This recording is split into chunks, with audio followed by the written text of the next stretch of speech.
Muy buenos días, queridos hermanos. Es una alegría. Hoy estamos diezmados, ¿no? Porque el puente está quebrado. Entonces, vea, el 50% de la... Eso está muy bien porque también hay que descansar. En consecuencia, les invito a que vayamos a la poderosa palabra del Señor. Tiene poder para sacar a los seres humanos del infierno y llevarlos al cielo. De esa magnitud es esto que es la palabra de Dios. Vayamos al libro de Juan. Vamos a continuar en la exposición de nuestro maravilloso y precioso libro. No olviden que este libro se llama El Evangelio según San Juan, o para que creáis que Jesucristo es el Señor. Así se llama este libro. El Evangelio según San Juan, o para que creáis que Jesús es el Cristo. Y para que creyendo, dice Juan, tengamos vida eterna. Por eso todo lo que vemos en Juan va a confluir en esa idea central. Todo lo que va a hacer Juan, las enseñanzas, los milagros, los 7 yo soy, que los vamos a ver, los 7 yo sois, las 7 señales, todo confluye para que creáis que Jesús es Dios.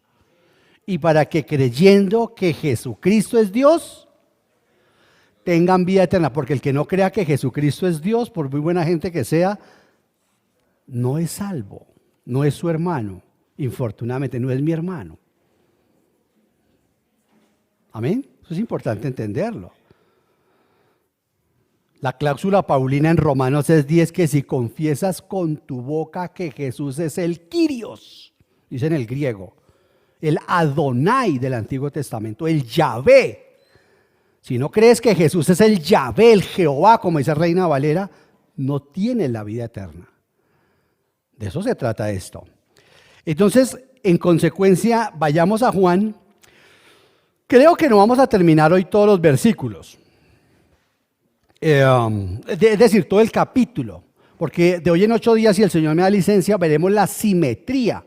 Porque Juan estructura cada capítulo. No olvide que estamos viendo la primera señal, que la hizo en una fiesta, ¿cierto? En una boda. Y todas, ya les dije en la introducción al libro, cada señal, él enseña la señal. Así está estructurado el Evangelio de Juan. Y empieza a decir y a mostrar por qué es la señal. Entonces estamos en la señal de que él es el nuevo vino. De que él trajo el nuevo vino. Y ahí entonces habló con Nicodemo, luego va a hablar con la mujer samaritana, quien también le va a ofrecer eso, y así hasta que lleguemos a la siguiente señal.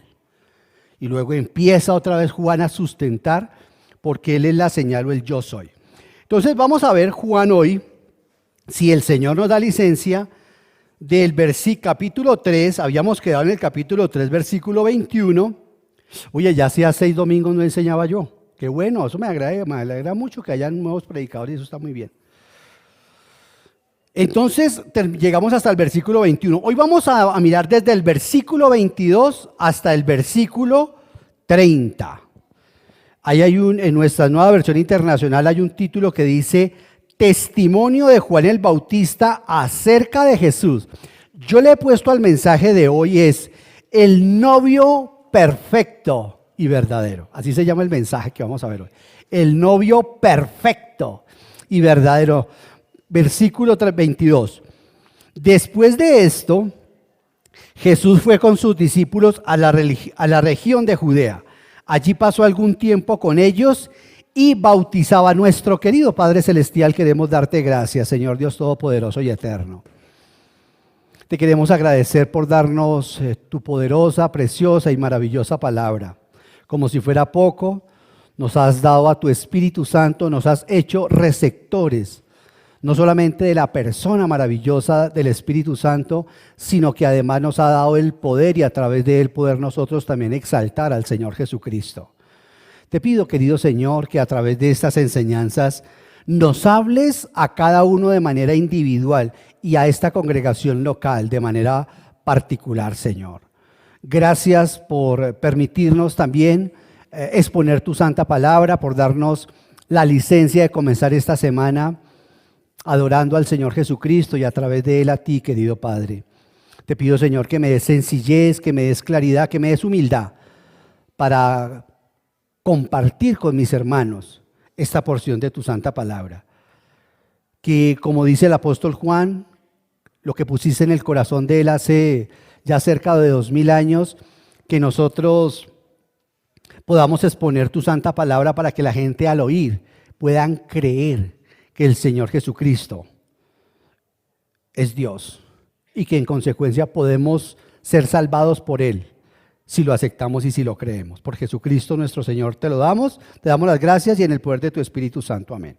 Bueno, muy bien. Entonces en este versículo 22, el título del sermón, ¿cómo se llama? Amén, Marlene. El novio perfecto y verdadero. Hay muchos temas para sacar en estos cortos versículos, pero yo me enfoqué en él, buscando el sentido completo del pasaje allí. Hay varios. Pero entonces vamos a exponerlo. Voy a que entre juntos, a ver si ustedes están de acuerdo de que esa es la... Yo sé que se pueden haber sacado otros temas, pero yo saqué ese tema. Dice el apóstol Juan, no olvide que tenemos que estar distinguiendo apóstol Juan de Juan el Bautista. Juan el Bautizador, Juan Bautista, y el apóstol o el evangelista Juan. A mí me gusta más llamarlo apóstol, que hablamos mucho del apóstol como Pablo, y sí, súper, pero Juan era un apóstol. Él y Pablo fueron los únicos que fueron al cielo y volvieron a la tierra. Que Elías fue al cielo, pero ahí está. Sí. Juan sí se vio todo el apocalipsis desde el cielo y vino y nos lo contó. Y Pablo también estuvo en el cielo y vino y nos contó algo. Entonces sigamos leyendo. Acá dice, después de esto dice Juan, Jesús fue con sus discípulos a la región de Judea. Y allí pasó algún tiempo con ellos y bautizaba. Entonces, en Juan 3, como lo venimos enseñando en los mensajes anteriores, hemos visto los relatos más largos que tiene este capítulo. Juan nos ha contado de una manera detallada la conversación que el Señor Jesús tuvo con el teólogo Nicodemo. No en ese contexto, en ese momento histórico, no había un hombre con mayor capacidad teológica que Nicodemo. Eso ya no lo enseñaron, eso ya lo estuvimos viendo. Además, Juan nos contó y nos ha dado una serie de enseñanzas donde hemos encontrado, ¿cierto?, la aplicación sobre todas las cosas, y hemos visto también algo sorprendente. El Señor nos ha enseñado a través de este evangelio que los seres humanos están condenados.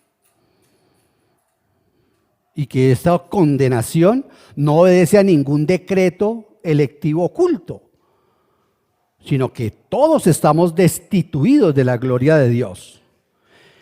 Por eso nos estuvimos analizando y viendo que el Señor Jesús, o Juan el apóstol, dice que en esto consiste la condenación, en que la luz vino al mundo y los hombres amamos más las tinieblas que la luz. Dice que el Señor no vino a condenar al mundo, que el que cree no es condenado, pero el que no cree, no dice va a ser condenado, sino ya está condenado, porque todos los seres humanos estamos destituidos. Entonces todo eso lo hemos visto.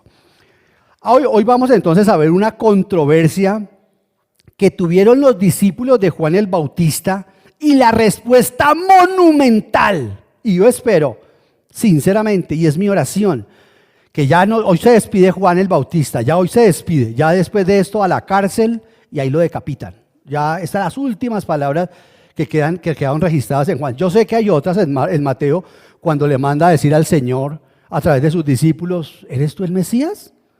Sí, que patinó la fe, porque ante la adversidad, como bien lo dijo Satanás, se lo dijo al Señor con Job, ante la adversidad y en la enfermedad el hombre hace lo que sea. Y Juan pues era un hombre normal y también allí en la cárcel patinó su fe.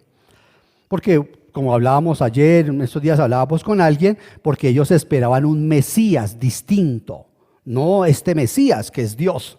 Ellos esperaban era un libertador, alguien como David que iba a pelear, pero ellos lejos de imaginar que necesitamos que llegue Pablo para que nos diga que en el Señor Jesús, el Mesías, el profeta, es Dios, es el Señor Jesucristo Dios. Eso no lo sabía. Bueno, Entonces hoy veamos esa monumental también respuesta, espero. Entonces dice Juan el apóstol, después de esto, ¿de qué? Pues después de esto se refiere a después que pasó la Pascua, como nos los enseñaron ahí, que después que el Señor tuvo la conversación con Nicodemo, el Señor Jesucristo se retiró, dice, con sus discípulos a Judea, ahí cerca al Jordán. Eso es lo que quiere decir después de esto. Y en primer lugar leemos que el Señor estaba con sus discípulos y bautizaba, dice Juan, aunque en realidad no era el Señor Jesús el que bautizaba, sino los que bautizaban eran sus apóstoles. Miren, lo dice ahí en el 4:2.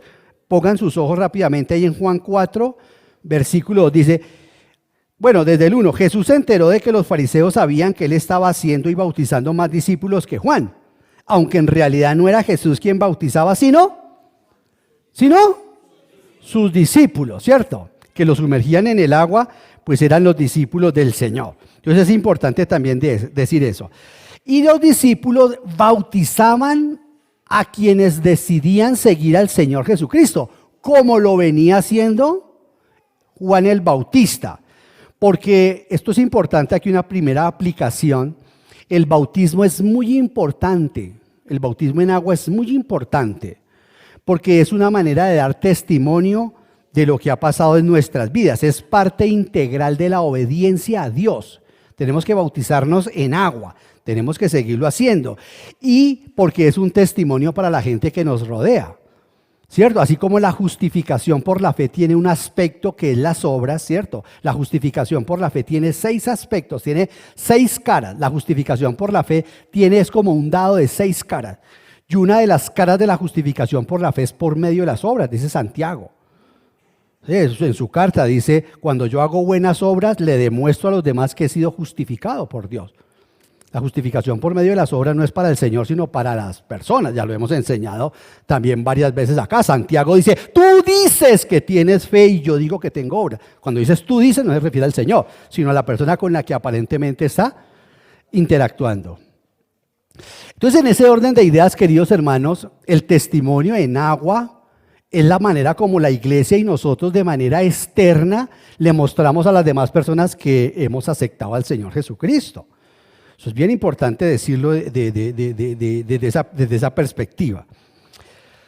Entonces sigamos, veamos esta intimidad. Entonces dice después de esto, dice, Jesús fue con sus discípulos a la región de Judá. Dice, allí pasó algún tiempo con ellos. Me encanta esa palabra. Ahorita que estamos nosotros viendo, algunos estamos viendo un curso de discipulado, esto trae un eco maravilloso, porque nosotros vemos que esta pintura que Juan nos retrata acá, ¿no? Que nos pinta el apóstol Juan, es hermosa y es exquisita, porque vemos que a pesar de que el Señor predicaba a la multitud, ¿cierto? Dice que pasaba horas extensas con sus discípulos. Eso es una cosa maravillosa. El Señor Jesucristo, muchas veces dice la gente, y no me voy a meter ahorita en ese tema porque me desviaría, pero una de las cosas fundamentales del ministerio del Señor Jesucristo fue formar 12 hombres. 12 hombres.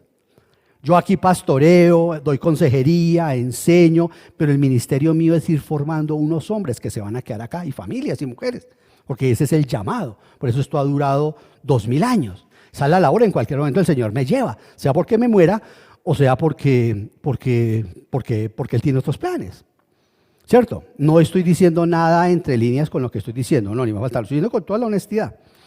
Entonces ese es el modelo, el Señor Jesucristo vino a formar 12 hombres. Y en ese orden de ideas, nosotros vemos la forma tan hermosa como el Señor se entregó a ellos. Y eso es lo que nosotros llamamos, a propósito para los hermanos, eso es lo que llamamos nosotros discipulado interno. Porque ahorita estamos haciendo o se está haciendo harto énfasis en el discipulado externo. Es decir, que salgamos, y eso es importante.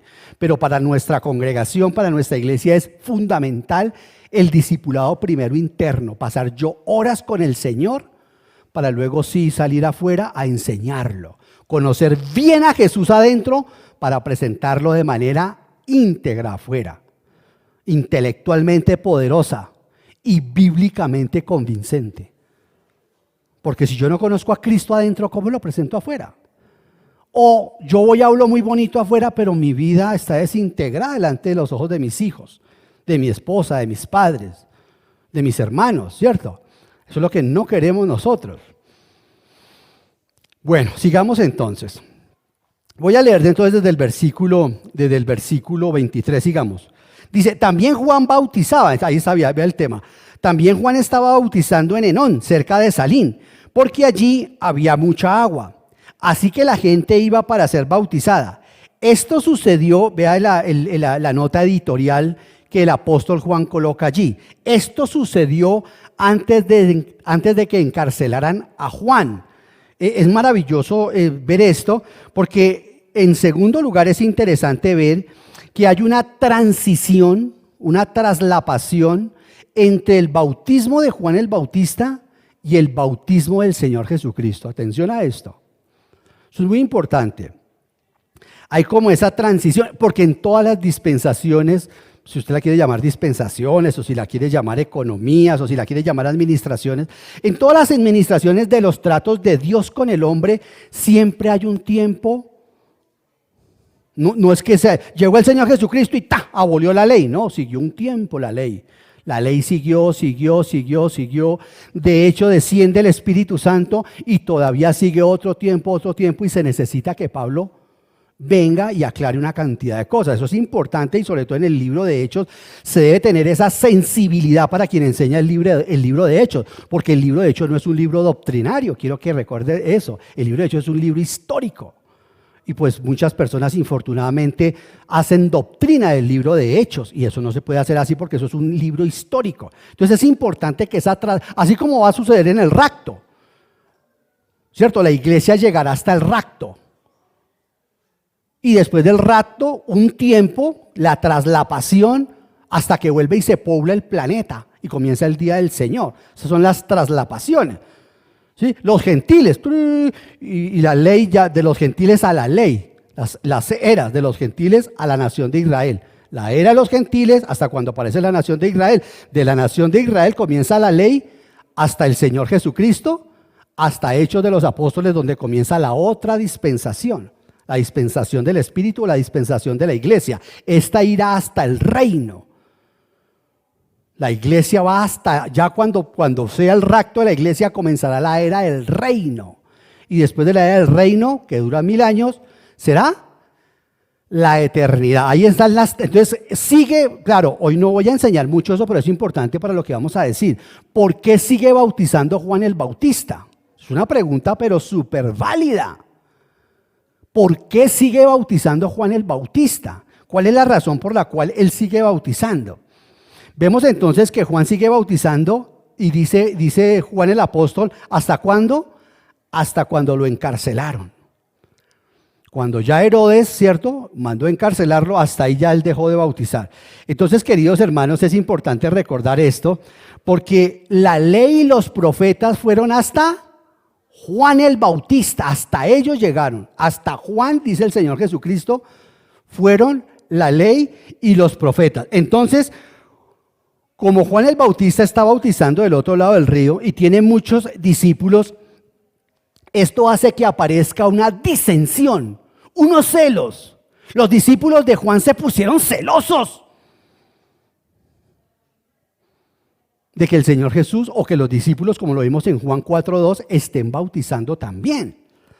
Entonces los discípulos, voy metiéndolos en el contexto, van y se cuestionan. Versículo 25. Dice, se entabló entonces una discusión entre los discípulos de Juan y un judío en torno a los ritos de la purificación. Dice el texto que la discusión fue por los ritos de la purificación, o sea, del bautismo. Acá se debería traducir que la discusión giraba en torno a la eficacia de la purificación. Esa es la manera como se debería traducir. De hecho, la Biblia al día, me gusta como lo dice la Biblia al día, es una paráfrasis. Esa sí es una paráfrasis. La paráfrasis de la Biblia al día, mire cómo lo traduce, porque yo lo que tratan de sacar es el sentido solamente. Dice, abro comillas, los discípulos de Juan y alguien que afirmaba que el bautismo de Jesús era mejor que el de Juan. O sea, ahí nos damos cuenta de qué giraba la purificación. O sea, el judío les decía, yo te quiero hacer una pregunta. Tú eres discípulo de Juan el Bautista, sí. ¿Para qué bautizas si está bautizando a Jesús? Y Juan el Bautista dijo que él es el Cordero de Dios que quita el pecado del mundo. Entonces, ¿usted para qué sigan bautizando? Se formó esa trifulca y era válido. Algunos incluso creen, pero que ese judío pudo haber sido Nicodemo. Pero eso no tiene trascendencia ni relevancia. Pero importante eso, que se estaba hablando sobre la purificación, era cuál bautismo era más eficaz. Entonces el judío lo que preguntaba era, ¿por qué sigue bautizando o por qué siguen bautizando ustedes si el bautismo de Jesús es más eficaz? No olvide que esto es un relato también histórico. Juan el escritor, el teólogo, el evangelista, Juan el teólogo, el escritor de este evangelio, nos dijo que algunos de los discípulos que estaban con Juan el Bautista, una vez Juan el Bautista identificó a Jesucristo y dijo, este es el Cordero de Dios que quita el pecado del mundo, ¿cierto? Eso lo vimos en el capítulo 1. Dice que lo escuchó Juan el escritor de este evangelio, lo escuchó Andrés, que eran 2 discípulos directos de Juan el Bautista. Ellos fueron bautizados por Juan el Bautista. Y dice que cuando Juan y Andrés escucharon a su maestro Juan el Bautista diciendo, al otro día Jesucristo iba pasando por allí y Juan el Bautista dijo, vean, ese es el Cordero de Dios que quita el pecado del mundo. Y dice, Juan, el apóstol, y Andrés lo dejaron, le dijeron, chao. Y Juan el Bautista les dijo, chao. Y se fueron detrás del Señor. ¿Recuerda eso? Ya lo vimos, ya está estudiado, ya está grabado. Y acto seguido el Señor ve que vienen detrás. Les dice que están buscando, Rabí, quisiéramos hacerte unas preguntas, ¿qué tal? Que Juan nos ha dicho y tal. Bueno, camine, vamos. ¿Recuerdan todo eso, cierto? Estos discípulos eran discípulos de Juan el Bautista. Entonces nos dice la palabra del Señor que Jacobo, que era discípulo de Juan el Bautista, Pedro era discípulo de Juan el Bautista, todos estos terminaron con el Señor Jesucristo.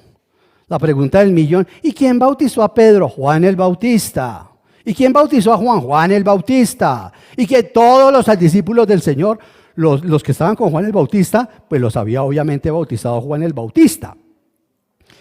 Entonces, es importante decir esto, que estos discípulos se fueron con el Señor Jesucristo, pero la gran mayoría de discípulos de Juan el Bautista continuaron con Juan el Bautista. ¿Me están siguiendo, queridos hermanos? Eso es obvio, estos son los que continuaron con Juan. Entonces, queridos hermanos, estos hombres, estos discípulos de Juan el Bautista, siguieron con él, con el Bautista, hasta cuando encarcelaron a Juan y hasta cuando lo decapitaron. Hasta ese tiempo, cuando ya Herodes mandó decapitar a Juan, todo ese tiempo anduvieron los discípulos con su maestro Juan el Bautista. Fue tan singular, queridos hermanos, el ministerio de Juan el Bautista. Esto fue un prohombre. Fue tan descollante su ministerio. Quiero que nos vayamos 2000 años atrás, que la gente seguía a Juan y no al Señor Jesús. Fue monumental la labor que hizo este hombre. Por eso el Señor Jesucristo dijo, de los nacidos de mujer no hay ninguno más grande que Juan. Y fue tan singular ese ministerio. Escucha esto, que 3 siglos después, escucha esto, 3 siglos después de la muerte de Juan y del Señor Jesús y el ascenso, todavía se encontraron sectas, movimientos que bautizaban en el nombre de Juan el Bautista. ¿Me están siguiendo, queridos hermanos? ¿Sí o no? Es tan impresionante esto que en Hechos 19 Pablo se encuentra con unos que habían sido bautizados en el bautismo de Juan el Bautista en Éfeso. Y Pablo les dice, ustedes recibieron al Espíritu Santo, y le dicen a estos hombres, ni siquiera sabíamos que había Espíritu Santo. Y el relato dice Lucas, eran discípulos de Juan el Bautista. Y les dice Pablo, ¿en qué bautismo fueron bautizados ustedes? Dice, no, nosotros fuimos bautizados en el bautismo de Juan. Digo, no, el bautismo de Juan, y empieza a contar. Si me están siguiendo, voy conectando ahí para podernos meter bien en el entramado, porque hay cosas, repito, que Juan el apóstol asume que su audiencia conoce. Bueno, muy bien. Entonces es maravilloso esto, porque hasta 3 siglos después, aún se seguía la gente bautizando, y creo que aún por ahí hay zonas en las cuales se bautiza es en el nombre de Juan el Bautista o en el bautismo de Juan el Bautista, así lo llaman. Porque Juan el Bautista era muy exigente, el Bautista era tremendamente exigente y él exigía el arrepentimiento. Y eso no se andaba por ahí con cosas, no. Les animo a ver los otros videos que quedaron, cómo él se vestía como se vestía ¿quién? Elías. Él se vestía como el profeta de fuego, él tenía un pelo largo como Elías, porque él era nazareo, como Elías. Y andaba con una ropa de camello. No andaba con ropa así que cada 2 mesecitos, ¿no? Como estos predicadores del nuevo cuño vestidos de paño de 5 millones. Bueno, súper, si los pueden comprar. No, este hombre no se preocupaba por eso. ¿Y su comida era qué? Chapulines, langostas, ¿no? Que hay gente, langostas, eso es rico. Pero no esas langostas, sino los chapulines esos que saltan. Chapulín colorado, ¿recuerdan el chapulín colorado? Chapulincitos de esos. Era lo que él comía, y miel. Era un hombre que no perdía el tiempo ni con esposa, ni con hijos. Era un hombre muy, muy radical. Cuando vinieron los fariseos, acuérdense cómo los trató. Camada de víbora les dijo. ¿Quién los ha enseñado a escapar del fuego que viene? Tremendo. Entonces, Juan el Bautista era muy exigente, pero el Señor Jesús también exigía el arrepentimiento. El Señor Jesucristo también exigía el arrepentimiento. Sin embargo, debemos dejar en claro, queridos hermanos, que en el momento en que el Señor Jesucristo estaba practicando el bautismo de arrepentimiento como Juan, porque el mismo Señor, ¿en qué bautizaba el Señor Jesucristo? En el mismo bautismo de Juan, que era el bautismo de arrepentimiento. ¿Por qué decimos esto? Porque el mismo Señor Jesucristo en Juan 7, 37, 39 dice lo siguiente. ¿Qué dice? Un rasgo distintivo del bautismo cristiano es: todavía no había descendido el Espíritu Santo. Entonces, uno de los rasgos distintivos del bautismo cristiano es el descenso del Espíritu Santo. Hasta cuando descendió el Espíritu Santo es el bautismo que tenemos nosotros los cristianos. Por eso el Señor Jesucristo, véalo ahí, veo algunas caras, por favor, Juan 7, 37, 39. Veo unas caras como diciendo: este hombre que comió hoy que no estoy entendiendo nada. Comió chapulín, sí. En el último día, dice el versículo 37, el más solemne de la fiesta, Jesús se puso de pie y exclamó: si alguno tiene sed, venga a mí y beba. De aquel que cree en mí, como dice la Escritura, brotarán ríos de agua viva. Y viene el comentario de Juan el apóstol. Con esto se refería al Espíritu que habrían de recibir más tarde los que creyeran en él. ¿Cuándo lo recibieron? En Hechos 2, muy bien, en Pentecostés, muy bien, Orlando. Hasta ese momento el Espíritu no había sido dado porque Jesús todavía no ha sido glorificado. Entonces, ¿en qué bautismo hasta ese momento bautizaba el Señor Jesucristo? Igual, en el bautismo de arrepentimiento. ¿Ven cómo se hace teología sistemática? Teología bíblica sistemática, rápido. Entonces, queridos hermanos, eso es muy importante. Esa es la razón, vuelvo y repito, por la cual en Hechos ya está la parte más gruesa, ya lo viene más sencillo. Importante lo del bautismo, aunque no somos bautistas. Pero sí, el bautismo es muy importante. Una de las características de los hermanos bautistas es que son muy enfáticos en el bautismo en agua, pero nosotros también. Entonces, esa es la razón, vuelvo y repito, por la cual en Hechos 19, Pablo vuelve a bautizar a los discípulos de Juan el Bautista. La verdad, hermanos, es que tendríamos que hacer una serie sobre los bautismos. Ya voy a cerrar ahí. Porque en Hebreos 5 se nos habla de la doctrina de bautismos. No de bautismo, de bautismos. O sea, es una doctrina completa, estructurada.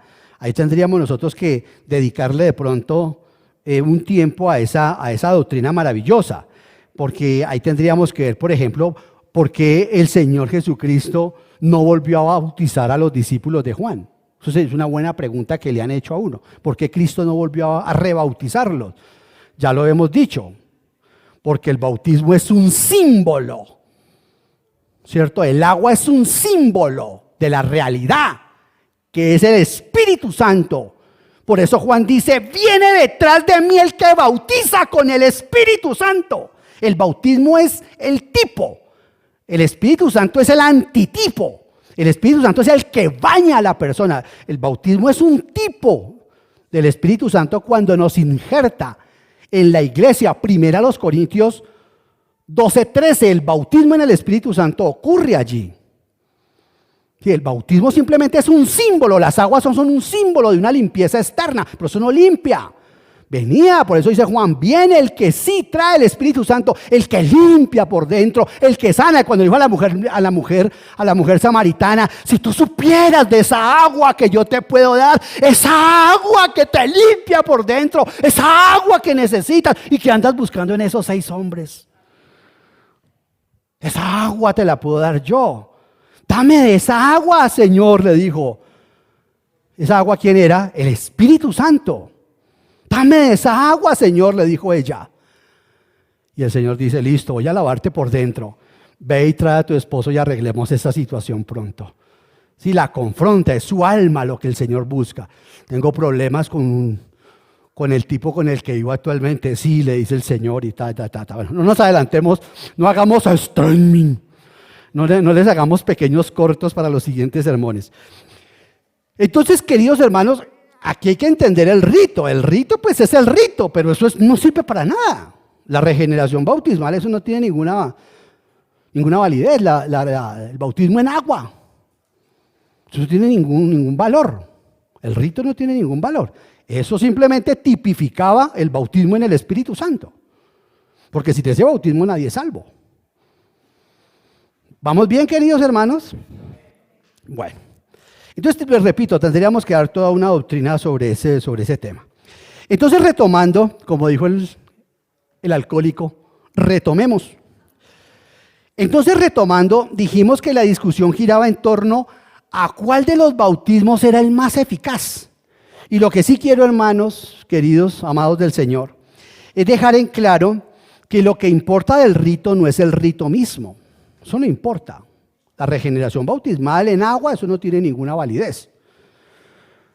Como si las aguas, repito, tuvieran algún valor, algún poder, alguna limpieza de salvación. Yo lo que le preguntaba yo a mi sacerdote cuando yo era católico, y el hombre no me sabía contestar eso. Me decía, sí, y me utilizaba Juan 3, que ya lo estudiamos. Vimos que allí el bautismo, el agua, el que se refiere allí es la palabra de Dios. La palabra y espíritu y palabra. Espíritu solo sin palabra no, porque son los descalabros que han ocurrido. La iglesia cuando se dedica, como decía don Juan Calvino, cuando la iglesia se dedica solo al Espíritu Santo se vuelve ocultista y carismática. No, Espíritu Santo y Biblia. Biblia y Espíritu Santo, los dos juntos. Entonces, queridos hermanos, es importante recordar esto. Las aguas tienen poder de limpieza para lavarnos a nosotros, ninguna.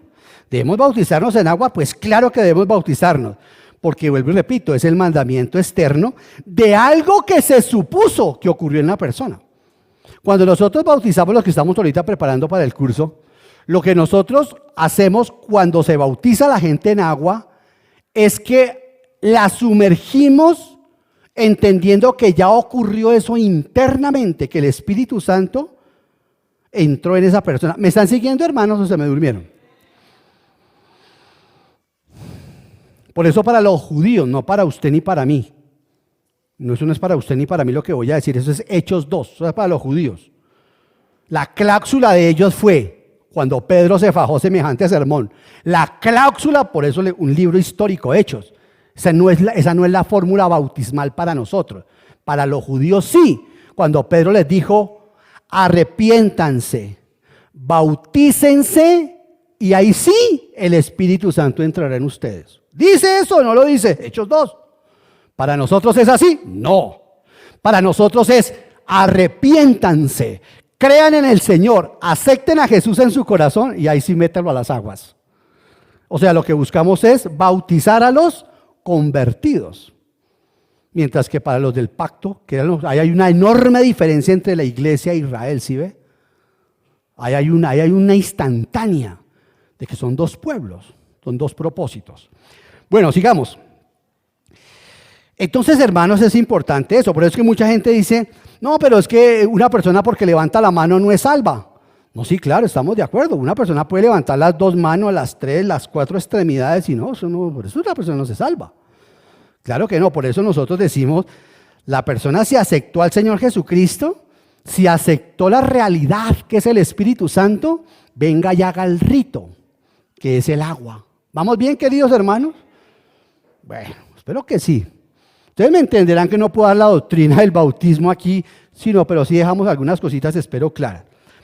Entonces, queridos hermanos, esto es fundamental decirlo, porque no basta con levantar la mano, ¿no? Yo vi que la persona levantó, que hizo una oración de fe. Todo eso está bien. ¿Hay que hacer eso? Por supuesto, ahora 8 días vino una hermana que no pudo venir hoy, ya ahora 8 días, a esta hora no era hermana. Después de que terminamos la consejería con ella y con Leonardo, ella aceptó al Señor Jesucristo en su corazón. Claro, hoy están en otro tema, pero, verdad que están no me puedo salir del lente, qué pena. Entonces, en ese orden de ideas, ahora la persona seguramente va a seguir su proceso, ¿cierto? Curso vida, curso amistad, y luego sumergirla en las aguas. Cuando una persona tiene resistencia al bautismo en agua, ese es un buen indicador. Ese es un buen indicador para nosotros decirle por qué tienes resistencia al agua. Porque cuando la persona realmente ha aceptado a Cristo, lo que va a decir es eso. Miren, esto fue lo que ocurrió conmigo hace 2 o 3 meses cuando hice la oración de fe, que es el testimonio que pasamos y damos a la gente aquí adelante. La persona por eso da su testimonio y ahí sí la sumergimos en agua, donde la persona públicamente dice que eso ocurrió.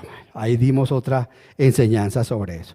El bautismo en agua, por lo menos de manera externa, nos muestra que la persona sí aceptó al Señor Jesús como su Salvador. Esa es la evidencia que nosotros como iglesia tenemos. Amén. Por eso es que nosotros como iglesia le pedimos a las personas, si vienen de otra iglesia y ya están bautizados, trae una recomendación simplemente. Si vienen de los testigos de Jehová, no les sirve eso. No les sirve eso. Si viene de la iglesia católico romana, no les sirve eso. ¿Por qué? Porque la iglesia romana es bautismo y chao. El bautismo cristiano es ¿qué? Arrepiéntanse, acepte al Señor y ahí sí sumérjalo en las aguas, ¿cierto? Que yo vengo a la iglesia carismática y ya fui bautizado, se le hace un pequeño diálogo y si la persona siente, uno dice, sí, la persona nació de nuevo. Que el rito en agua, eso no es que salve. Vuelvo y repito, ¿estamos hablando bien o no? Yo veo que no. Vamos a dar a que sabe la boca de Rubén. Buena. Aquí no usamos pintalabios, ¿sí o no? Eso es lo bueno de que los hombres no usamos pintalabios. Bueno, sigamos entonces. Entonces, en conclusión, si uno tiene la fe genuina, el rito tiene valor. Si uno no tiene la fe genuina, el rito queda como algo superficial. ¿Amén? No, muchos amenes. Si uno tiene la fe genuina, el rito tiene valor. Si uno no tiene la fe genuina, ese rito no lo va a salvar. Sigamos entonces, ahí ya hicimos unas sendas aplicaciones, ¿cierto? Sigamos con el pasaje. Versículo 26. Aquellos, o sea, los discípulos de Juan, aquellos fueron a ver a Juan el Bautista y le dijeron, mira lo decían también, Rabí. Le dijeron, Rabí, fíjate que el que estaba contigo al otro lado del Jordán y de quien tú diste testimonio, ahora está bautizando y todos acuden a él. Qué palabras tan venenosas, ¿no? Qué triste cuando uno ve esto en el corazón de los seres humanos, especialmente de los que decimos somos cristianos o religiosos. Estos discípulos se fueron a quejar con Juan y a hablar mal del Señor Jesús. La palabra que dice en nuestra Biblia dice, ahora está bautizando, en el original, en el griego suena, ese bautiza. Así suena en el original. De una manera peyorativa. Ese bautiza, ni siquiera dijeron Jesús. Ese bautiza. Y suena así, deplorable, humillante, abyecto, peyorativo.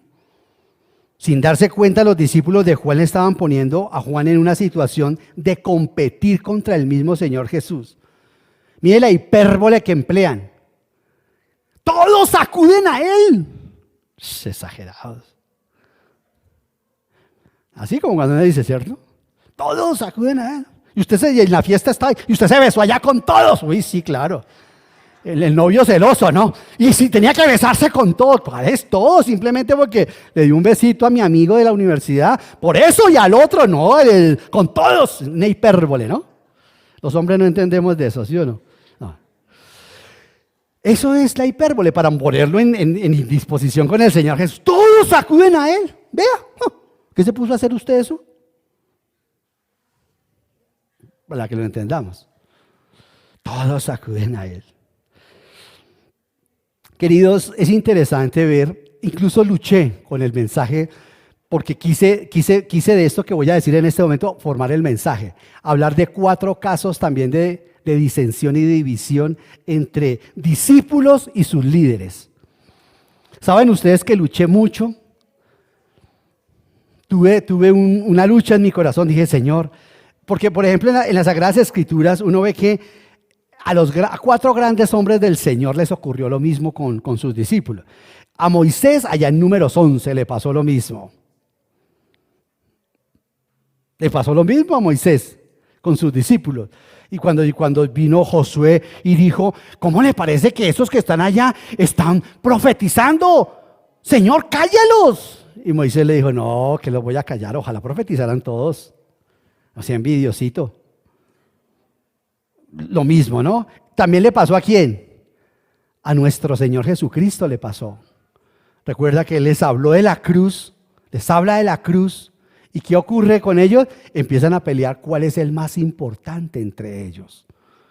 ¿Recuerdan? El Señor dice, ahora vamos a Jerusalén y el Hijo del Hombre va a ser entregado en manos de pecadores. Los ancianos me van a golpear, los sacerdotes me van a pegar y los sacerdotes me van a matar. Eso les dijo claramente. Y acto seguido, ellos no entendieron nada de eso. Fueron y cogieron, Juan y Jacobo, cogieron a su mamita. Y le dijeron, mami, ¿cómo le parece que ya vamos para Jerusalén? Entonces su merced, vaya y hable con el Señor para que le diga que ahorita que llegamos a Jerusalén, quién sabe, el Señor cogerá a esos romanos, los destronará. Dígale que a mí me ponga de ministro de justicia. Y a Jacobito que lo ponga del ministerio de interior. Que me ponga uno a la derecha y otro a la izquierda. Y dice que la mamá fue y le dijo eso al Señor Jesús. Y le dijo, ¿qué quieres? Le dijo la mamá de los hijos del trueno. Por eso le llamaban los hijos del trueno. Eran tremendos, ¿no? Jacobito y Juanito. Este Juanito, que del Evangelio. Mi apóstol favorito. Bueno. ¿Y qué le dijo el Señor? No le contestó a ella. Cuando la mami le dijo, Señor, quisiera pedirte una cosita pequeñita. Sí, claro, dime. Ahora que lleguen a Jerusalén, ¿podrías poner a Juanito a tu mano derecha y a Jacobito a tu mano izquierda? Y el Señor se voltea, es a ellos, no a ella. Y le dice, ustedes no saben lo que están pidiendo. Le puedo hacer una pregunta. ¿Ustedes pueden afrontar el bautismo que yo voy a afrontar? O sea, la muerte, el sacrificio. Sí, claro, sí, Señor, claro. Sí, nosotros podemos.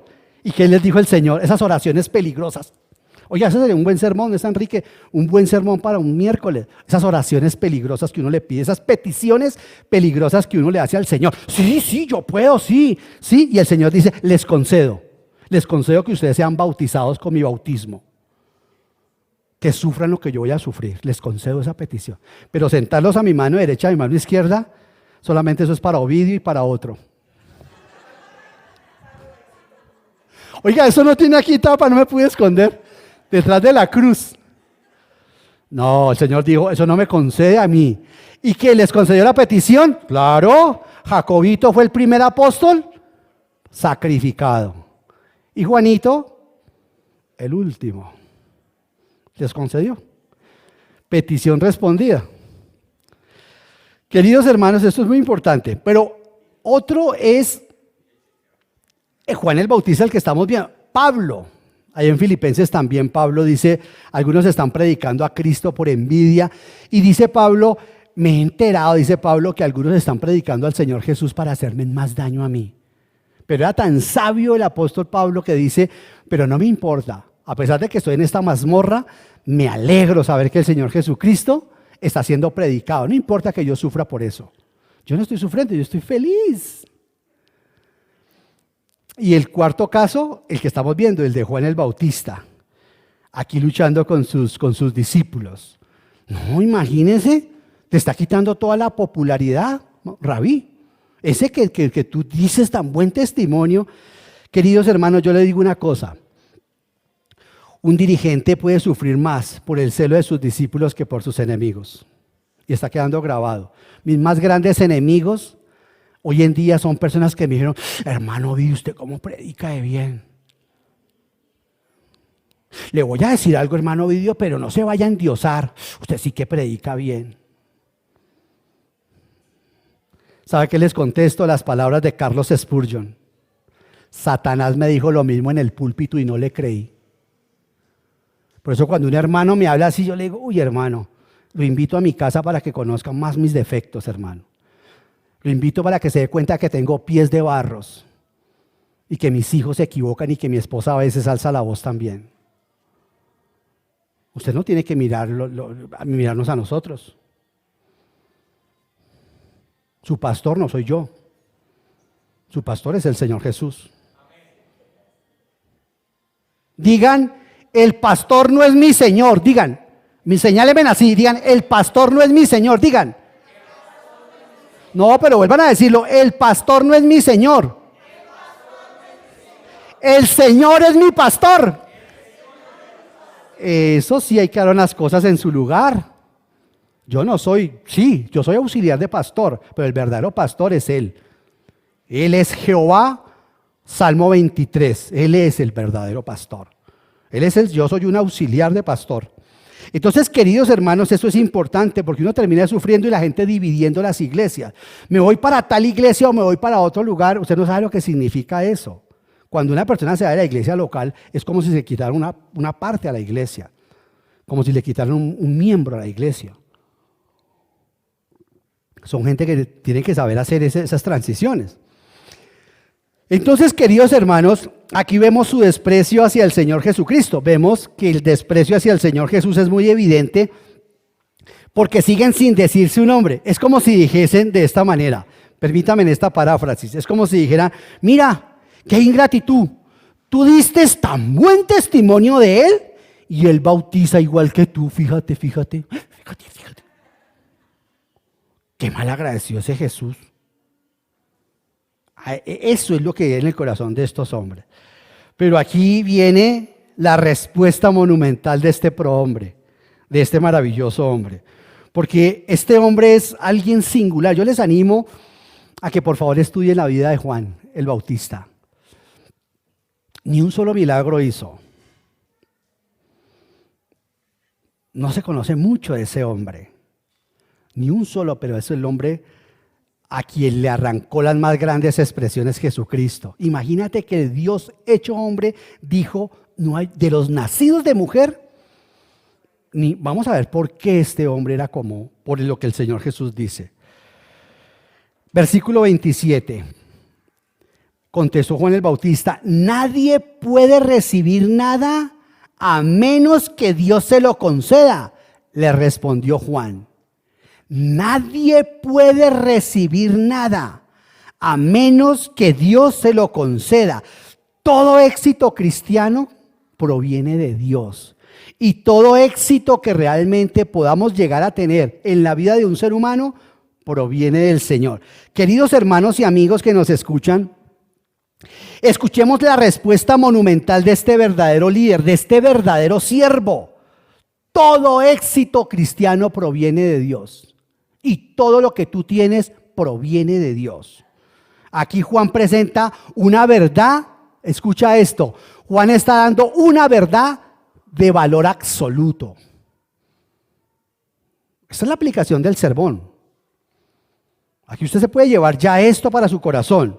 Y es fundamental decir esto porque esta palabra la podemos tomar para todos en nuestra propia vida. Por todos, para todos en nuestra propia vida. Nadie puede recibir nada a menos que Dios se lo conceda. ¿Tienes esposa? ¿Quién te la dio? ¿Quién te la dio? ¿Por qué le da miedo decirla? ¿Dónde la consiguió? Todo don perfecto y toda buena dádiva proviene del Padre de las luces, en quien no hay sombra ni mudanza de cambio. ¿Tienes trabajo? Estoy hablando con cristianos, espero, y con los no cristianos también piensa en tu vida cómo es. Todo lo que tienes te lo ha dado Dios. Absolutamente todo. A todos y todos los que estamos acá, es Dios el que nos ha concedido que tengamos y que podamos hacer lo que hacemos. Yo hago esto que hago por la gracia de Dios.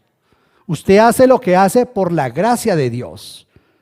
En otras palabras, Juan es todo lo que Dios ha querido que sea.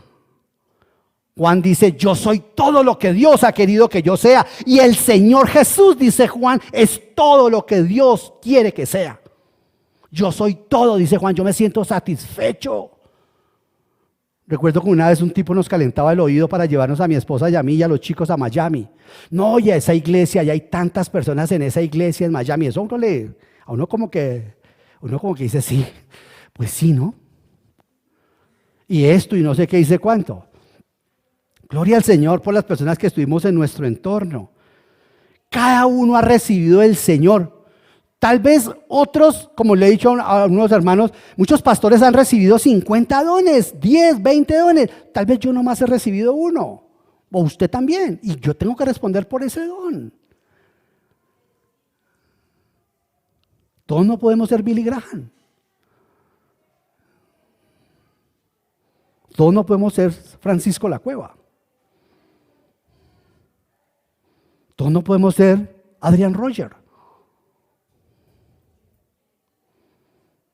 No, tenemos nosotros que ser contentos, sabios, en saber que todo lo que Juan le está diciendo, todo lo que yo soy, es todo lo que Dios ha querido para mí.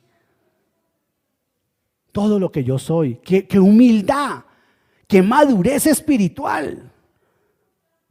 ¿Recuerdan aquel perverso, el rey Acab, que pasó por la viña de Nabot y se enamoró de la viña de él? Y hasta lo mató para quedarse con la viña de él. Y hay otros que quieren acostarse con la mujer de su prójimo. ¿Pero por qué? ¿Pero por qué? Si no es suya. ¿Pero por qué? Pero es que Proverbios dice, el que adultera, caramba, si le faltan sesos. Eso no es tuyo. Eso es la más grande, el adulterio es de las más grandes decepciones que pueden existir. Peor que la fornicación, diría yo. Queridos hermanos, es importante ver la madurez que tiene Juan el Bautista porque a mí, por ejemplo, me aterriza. Todos los que aceptamos, queridos hermanos, o descansamos en la soberanía de Dios, no tenemos por qué envidiar, no tenemos por qué resentirnos por los dones o por las cualidades que Dios en su soberanía ha repartido como Él ha querido. Primera los Corintios 12 dice que el Espíritu Santo reparte los dones como Él quiera, no como a mí me parezca. Yo quisiera el don de maestro, yo quisiera el don de no sé qué, yo quisiera el don de no sé qué. ¿Cierto? No hay necesidad, dice, el Espíritu Santo, que es Dios, sabe el don para cada uno, Él lo reparte como quiere. Queridos hermanos, nosotros debemos entender que los siervos del Señor somos eso, siervos. Recuerdo que ahí paramos en Primera los Corintios cuando llegó la pandemia. Me acuerdo que ese fue el último sermón que yo di. Con la ayuda del Señor, si me da salud, pues lo seguiremos después.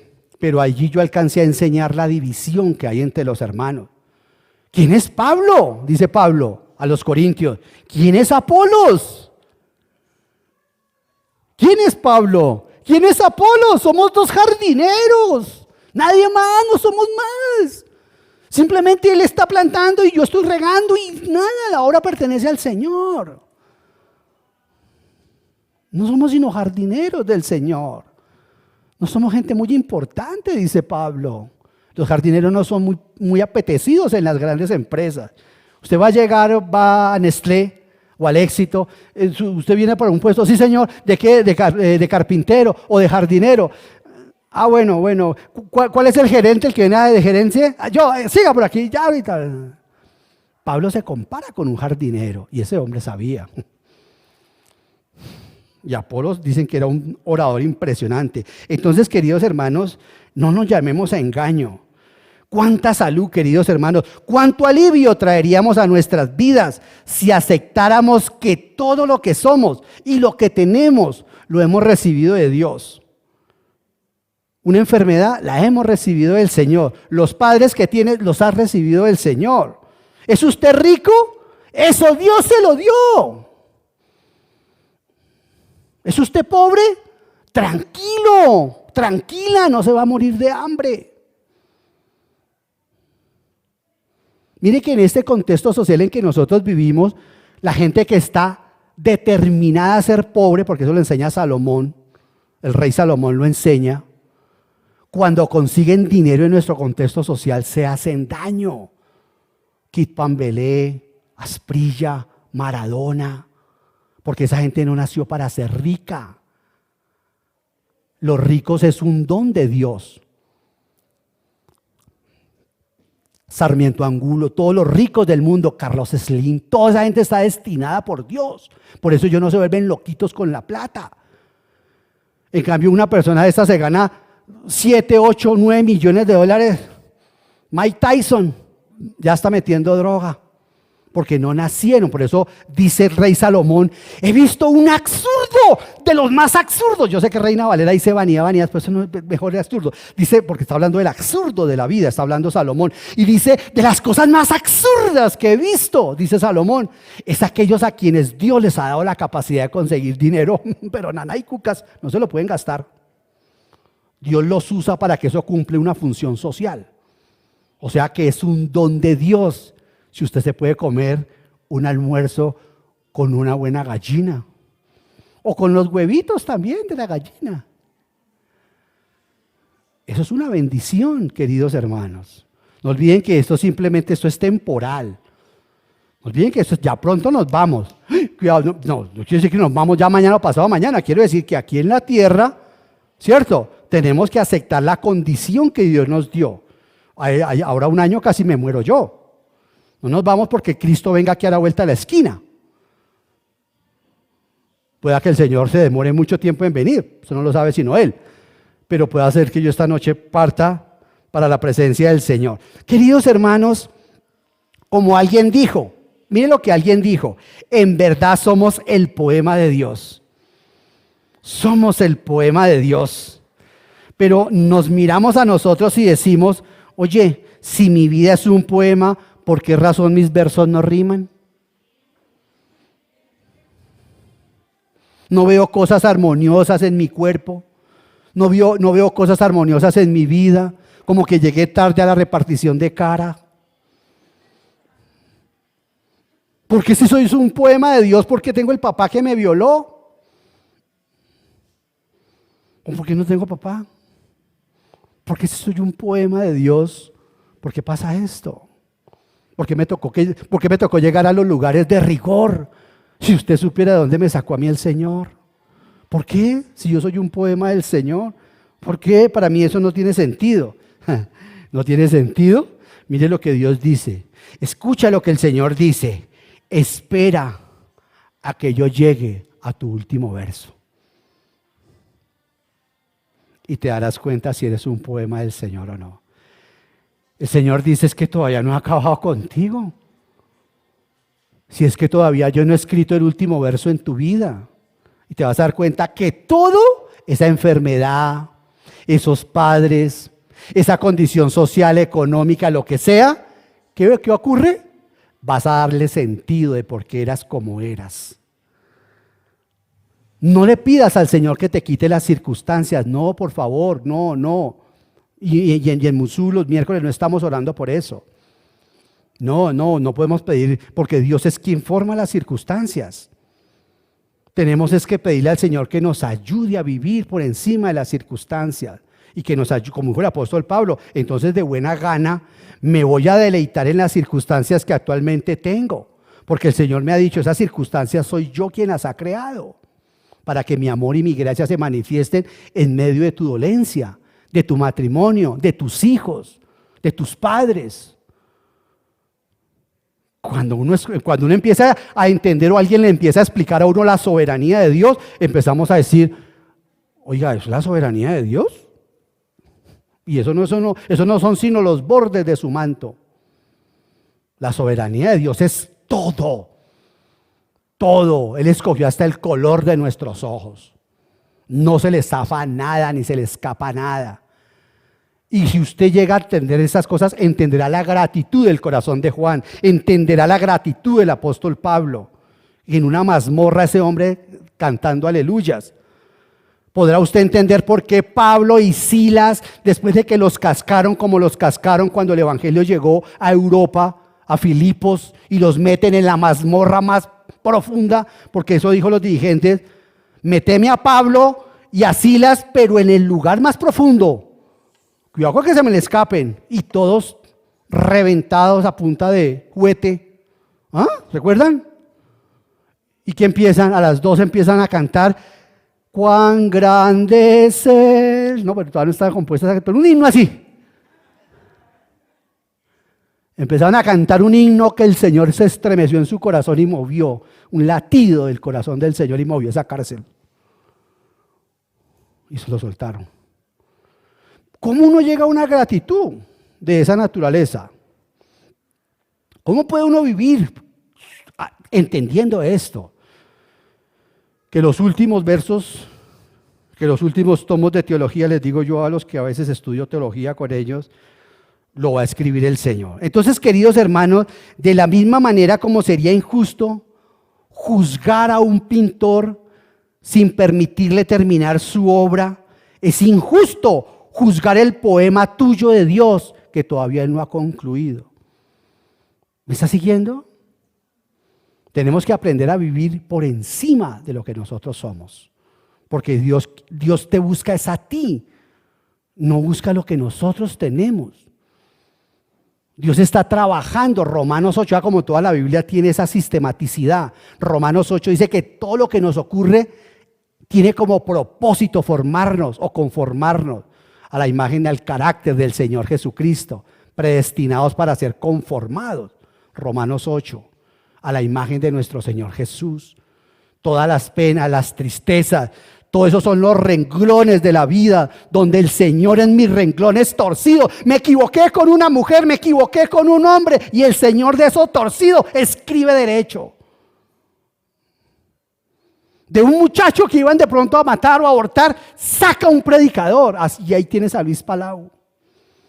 Ese es Dios, así es Dios. Entonces nosotros tenemos que entender eso, queridos hermanos.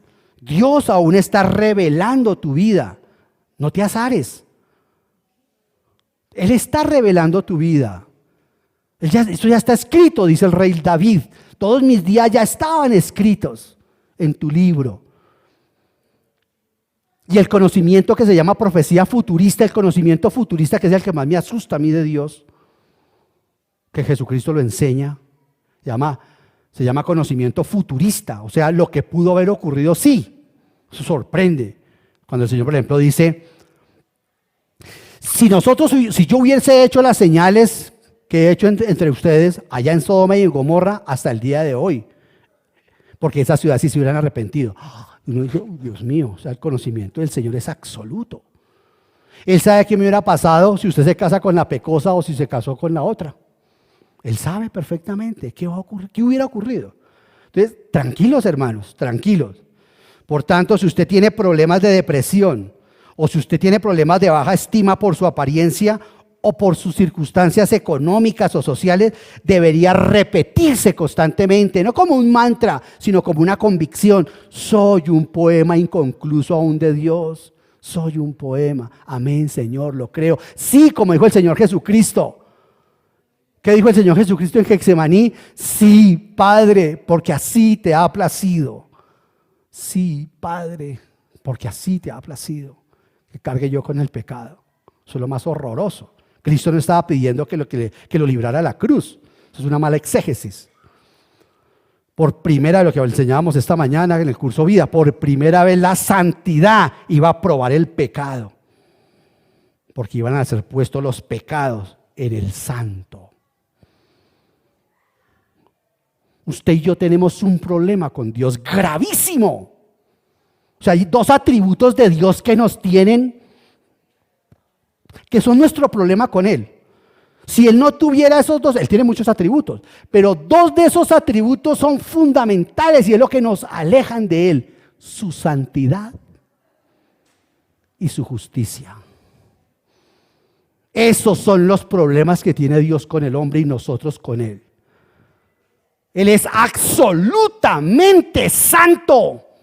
Santo, santo, decían los serafines. Y en esa visión que tienen los serafines, que tiene Isaías, los seres más grandes que existen en todo el universo, en la creación, se llaman serafines. Son los seres más grandes. Los ángeles no tienen alas. Los que tienen alas son los serafines y los querubines. Los serafines tienen 6 alas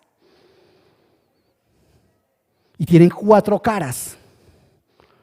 Y en esa visión, estos serafines, que son los seres más poderosos de toda la creación, estaban así, que son santos, y estaban con 2 de sus alas tapándose en la cara. Y con 2 se cubrían los pies, y con otros 2 volaban alrededor, no miraban al Señor, y gritaban: ¡Santo! ¡Santo! ¡Santo! Ese es el problema que tenemos con Él, que nosotros somos pecadores, pecadores, pecadores. Por eso cuando el Señor Jesucristo llega al mar de Galilea y le dice a Pedro: vamos allí al lago,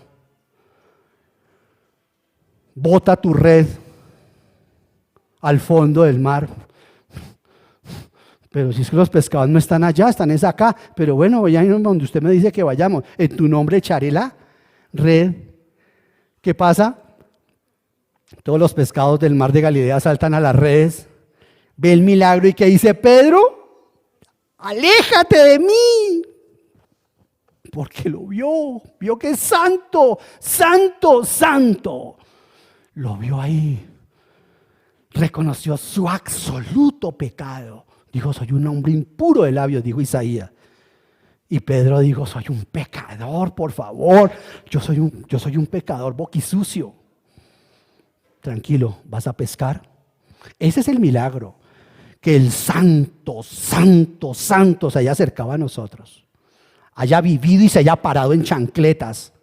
Y haya predicado y esté entre nosotros. Eso sí es milagro. Queridos hermanos,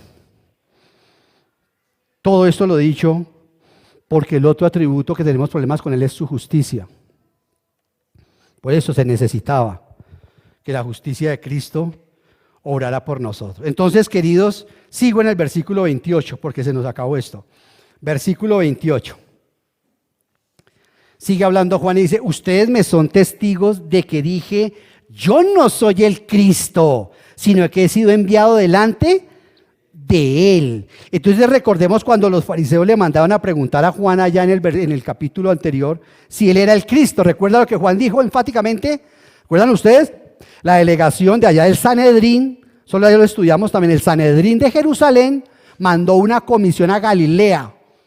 Sí, como decir, de Bogotá la mandaron al Atlántico, Barranquilla. Y fueron estos fariseos y escribas y le preguntaron a Juan: ¿tú eres el Cristo? Y Juan, ¿qué dijo? Yo no soy el Cristo. ¿Eres el profeta? Yo no soy el profeta. ¿Eres Elías? Porque dicen, tú andas anunciando a un Mesías. Y nuestros maestros dicen que Elías aparecerá antes de que llegue el Mesías. ¿Eres tú Elías? Dice: yo no soy Elías. Que se vestía como Elías. Yo no soy Elías. ¿Quién eres tú? Soy el que dice Isaías, una voz que clama en el desierto. Porque era una profecía también de los salmos. Oh Jehová, decía, oh Yahvé, endereza tu camino, no mi camino, endereza tu camino delante de mis ojos. Qué bonita oración. Endereza tu camino delante de mis ojos para que yo no me desvíe, porque lámpara es a mis pies. Tu camino y lumbrera mi... ¿cómo es? Eso. Amén. Soy yo el que lo digo. Y lumbrera mi camino. Entonces, queridos hermanos, En otras palabras, lo que Juan les está diciendo a sus discípulos es, la verdad solo puede recibirse porque la verdad no puede fabricarse. Usted la verdad mire, hermano querido, usted la verdad es algo, y eso lo vamos a ver dentro de 8 días, si el Señor me da licencia, lo hace ya el comentario del que viene del cielo. La verdad se nos es revelada, en otras palabras. La verdad es algo que desciende a nosotros, no es algo que descubre el ser humano mediante esfuerzos humanos. Se necesita que Dios obre para que una persona descubra al Señor Jesucristo. Esa es la verdad. Bueno, versículo 29, me fui porque se me acabó el tiempo. Versículo 29. El que tiene a la novia es el novio, pero el amigo del novio que está a su lado y lo escucha se llena de alegría cuando oye la voz del novio. Esa es la alegría que me inunda. ¿Qué está diciendo aquí Juan? El novio en el contexto histórico pues sería lo que hoy en muchos países es el ¿qué? El padrino de bodas. Hoy en día sería lo que es el padrino de bodas. El padrino de bodas es la persona que se encargaba absolutamente de todo. Hay países donde ocurre eso, donde sucede eso.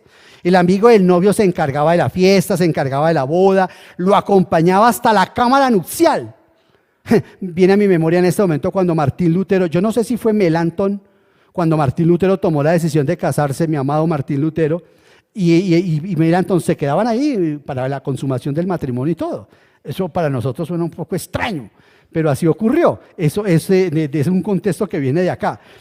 Yo creo que un mejor modelo bíblico sería el de Eliezer. El de Eliezer, ¿cierto? El Damasceno, cuando fue y le buscó a Rebeca y Isaac, ¿recuerdan? Que él se fue a Padán Aram y allá fue y le buscó mujer a Isaac, el único patriarca que no tuvo varias mujeres. Es monógamo, este hombre. Es un tipo del Señor Jesucristo, y Rebeca no es judía, es un tipo de la iglesia. ¿Recuerdan que Eliezer fue y toda la conquistó? ¿Recuerdan cómo la conquistó y toda la cuestión? Que una mujer muy hermosa, pero sobre todo el tema muy obediente. ¿Recuerdan todo eso? No, les invito a leerlo. Génesis 24, de hecho, un programa que tenemos para los solteros también está basado en eso. En un buen encuentro, cómo tener un buen encuentro. Y ese es el amigo. ¿Sí ve? El amigo es Eliezer o Eliezer. Ese es el amigo, ese es Juan el Bautista, ese es el que hacía todos los preparativos hasta que la llevó. ¿Dónde llevó él a Rebeca? A la tienda de campaña de Isaac. ¿No recuerdan cuando Isaac, todo el camino, eso era un camino largo? No va a creer que eso era ir de aquí a Soacha. No, eso era larguísimo. Y en camello, ¿qué camello? Y en camellos. Entonces cuando ella empezaba a sentirse triste, ¿qué hacía Eliezer? Abría el cofre y sacaba una cadena de oro. ¿Y qué le decía? De parte de mi amo, Isaac. ¡Ay, claro! Ya se le pasaba la tristeza. Y después ya pasaban otros kilómetros y otra vez estaba como triste y la veía como decaída. ¿Qué hacía Eliezer? Abría el cofre y sacaba unos pendientes de oro y se los ponía en las orejitas. De mi amo, de Isaac. ¡Ay, qué lindos! ¿Cierto? Otro rico, te digo, eso como que está bien, voy a entristecerme más seguido. Cuando estaba triste le sacaba una pulsera de oro y la iba preparando, ¿sí? Al punto tal que cuando ella llega, ya conoce a Isaac, porque ella le pregunta, ¿cómo es Isaac? Es tanto lo que Eliezer le va contando en el camino a ella, cómo es su futuro esposo, que cuando Rebeca ve a Isaac, se cubre, dice que se puso el velo. Dijo, es él, ¿verdad? Le dijo, es él. Ya lo conocía. Eso está haciendo el Espíritu Santo con nosotros. Nos está presentando a nuestro novio. ¿Estás triste? Toma este don y nos lo entrega. El Espíritu Santo está preparando nuestra entrega a nuestro Señor Jesucristo. Aquí en este contexto literal es Juan el Bautista. Eso es lo que se encargaba el novio. Y con esta ilustración, hermanos queridos, entendemos mejor por qué la primer señal que Juan escogió fue la del matrimonio, a quien el Señor, ¿qué le pasó a ese hombre? ¿Qué le pasó a ese hombre en ese matrimonio? El Señor le trajo vino nuevo. Mira dónde termina la primera señal. El vino nuevo. Por eso lo último que Juan el Bautista dice acerca del Señor en este evangelio es que Jesús es el novio que tiene la novia. Por eso el primer milagro que Jesús da es en una boda, lo que el novio no pudo dar. ¿Qué no pudo dar el novio? El vino nuevo que trae el verdadero gozo no lo pudo dar. El novio lo único que supo fue que se le acabó el vino. Eso fue lo único que supo el novio. Juan demuestra que el novio era el mayor responsable del vino en una boda. Lo que significa que la imperfección de ese novio hizo que la boda se quedara sin vino. Porque el maestresala era el encargado de repartir el vino, pero el que tenía que comprar el vino, ¿quién era? Pues el novio. Entonces, queridos hermanos, por supuesto que el novio, hay por ejemplo en Juan 2, capítulo 2, versículo 9-10, dice, el encargado del banquete probó el agua convertida en vino, sin saber de dónde había salido, aunque sí lo sabían los sirvientes que habían sacado el agua. Entonces llamó aparte al novio y le dijo, todos sirven primero el mejor vino, y cuando los invitados ya han bebido mucho, entonces sirven el más barato, pero tú has guardado el mejor vino hasta ahora. ¿Lo había guardado el novio? El novio no sabía de dónde había aparecido ese vino. El novio, por supuesto, que no sabía que había ocurrido un milagro, porque el mensaje es este. El novio lo único que permitió fue que el vino se acabara. ¿Saben por qué? Recuerden ese sermón. Porque así sucede con los novios en esta tierra. Todos los esposos fallan al tratar, o fallamos al tratar de ser lo que deberíamos ser. En cambio, el Señor Jesús desempeña el papel de novio perfecto, absoluto, proveedor y omnipotente. El Señor provee el vino mejor que cualquier esposo terrenal. Por eso dice Juan, el objeto, dice Juan el Bautista, no soy yo. El objeto es el Señor, les está diciendo el Bautista. La razón de todo es Cristo. El propósito es llevar la novia al novio. Este es mi verdadero vino, este es mi verdadero gozo, que se encuentra en los dos. El novio nunca se quedaba con la novia. ¡Nunca! Por eso Sansón mató a todos los filisteos cuando volvió a reclamar a su novia y se la habían entregado a su amigo. Eso no se podía hacer. Le entregaron la mujer de Sansón, se la entregaron a su mejor amigo. ¿Recuerdan eso? Cuando Sansón llega y dice, mi mujer, dice, no, pensamos que no la querías y entonces se la entregamos a tu mejor amigo. Y dijo, ahora sí, esta no se la rebajo. Tremendo. Y el versículo 30 termina ahí. Qué hombre tan hermoso este Juan el Bautista. A él le toca crecer y a mí menguar. En otras palabras, lo que dice Juan es, el propósito es que yo desaparezca del cuadro, que en la foto de casados solo aparezcan la novia y el novio. Yo allí terminaré siendo es un lambón. Esa es la pareja. Yo tengo que desaparecer de la fotografía. Qué maravilla este hombre, qué sutileza, qué impresionante. Cualquiera podría pensar, oiga, pero qué mal terminó Juan el Bautista. Sin reconocimiento, ¿no?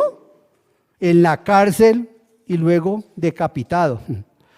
Queridos hermanos, por este pequeño sermón que Juan les hace a sus discípulos, nosotros nos damos cuenta de por qué el Señor Jesús dijo que Él era el más grande de todos los profetas, que de los nacidos de mujer no había ningún hombre más grande que Juan el Bautista, porque Juan tuvo el honor, Juan tuvo el privilegio de ver no solo cumplida la profecía de Cristo, porque todos los profetas predicaban del Mesías, él sí vio al Mesías, por eso es que es grande.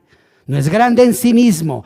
En otras palabras, Juan tuvo el privilegio, es como la gente que tenga el privilegio de ser raptada. Pablo ha dicho que algunos serán raptados cuando estén vivos. Será un gozo maravilloso ver la transformación de su cuerpo. Pero la mayoría estaremos muertos. Eso le pasó a Juan. Juan sí vio lo que profetizó. Porque todos ustedes se dan cuenta, desde Moisés está predicando, de hecho desde Génesis 3:16 está predicando que iba a venir él. Entonces, en ese orden de ideas, Juan tiene la dicha. Además, Juan fue el encargado de presentar al novio, a la novia. Cada uno de nosotros, queridos hermanos, estamos llamados a llevar al novio a las personas, al anunciarles el glorioso evangelio de la gracia del Señor. Usted está llamada, usted está llamado a llevar la novia al novio. Ese es un privilegio que nosotros tenemos, esa es la aplicación. Nosotros debemos entender eso. Hoy en día se habla de grandes predicadores, se habla de grandes predicadoras del evangelio. Nosotros no hablamos de grandes, nosotros en cambio buscamos hombres y mujeres normales que hablen del gran evangelio.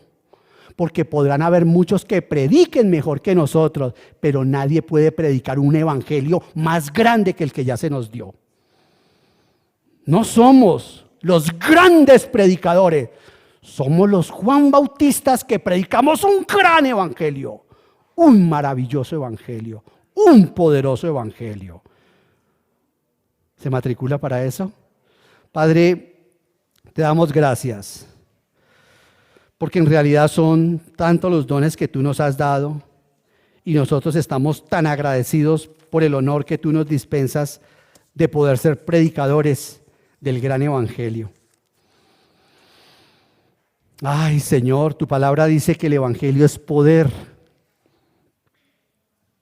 para salvar a todos los que creen en él, es decir, en el evangelio manifestado que es el Señor Jesús. Gracias porque nos has permitido ver al novio perfecto, al esposo perfecto. Gracias por todas estas instantáneas que nos dejaste en la pluma del apóstol Juan, porque estamos viendo la simetría de este discurso tan maravilloso, de esta primer señal, Señor Jesucristo. Gracias porque a pesar de que ese hombre no se enteró en el banquete que eras tú quien habías suplido esa necesidad, así pasa con muchos acá, Señor. No entendemos que el matrimonio es un símbolo de tu casamiento con nosotros, la iglesia, y que por lo tanto debemos vivir en santidad y que tú estás dispuesto, Señor Jesús, a intervenir no solamente en nuestras vidas, no solamente en ese poema que estás escribiendo, sino también en nuestros matrimonios, Señor. Ayúdanos, Padre Celestial, a entender la magnitud de lo que significa ser predicadores del gran evangelio, Señor. Toda la gloria para ti. Amén. Bueno, el Señor les bendiga, hermanos.